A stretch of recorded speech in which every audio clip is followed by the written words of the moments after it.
Hello viewers, ఈ వీడియోలో adjectives గురించి వివరిస్తున్నాను.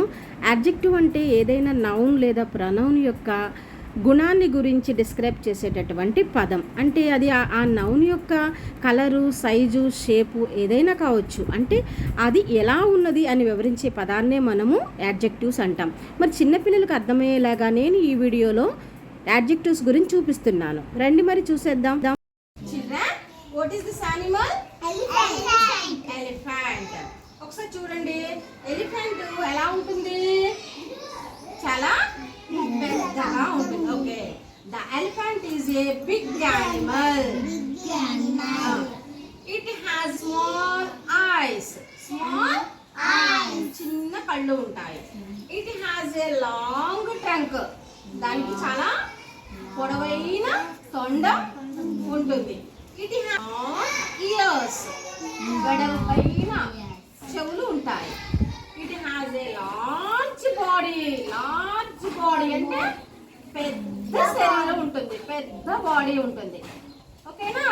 So it is a wild animal. Okay, what is this? It is a camel.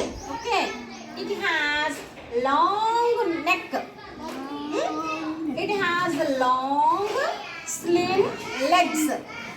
Okay, it has a hump. Okay, it has a small tail. Okay, it is called as ship of desert. It is called as ship of desert. Desert అంటే ఎడారి. దీనిని ఎడారి ఓడ అని కూడా అంటారు. ఇది desserts లో ఉండే యానిమల్ అన్నమాట. అంటే ఎడారిలో ఉండే యానిమల్. ఇది చాలా రోజులు నీళ్లు లేకపోయినా, వాటర్ లేకపోయినా ఇది బ్రతకగలదు. షిప్ అందుకే దీనిని ఎడారిలో తిరిగే షిప్ అని అంటారు. ఓకే, ఎడారి అంటే అక్కడ ఎక్కువ వాటర్ ఉండదు, ఇసుక ఉంటుంది, ఎండ ఎక్కువగా వేడిగా ఉంటుంది. అలాంటి ప్లేసెస్లో కూడా ఈ క్యామెల్ చాలా బాగా జీవించగలదు. అందుకే దీన్ని షిప్ ఆఫ్ డెజర్ట్ అని అంటారు. ఓకేనా?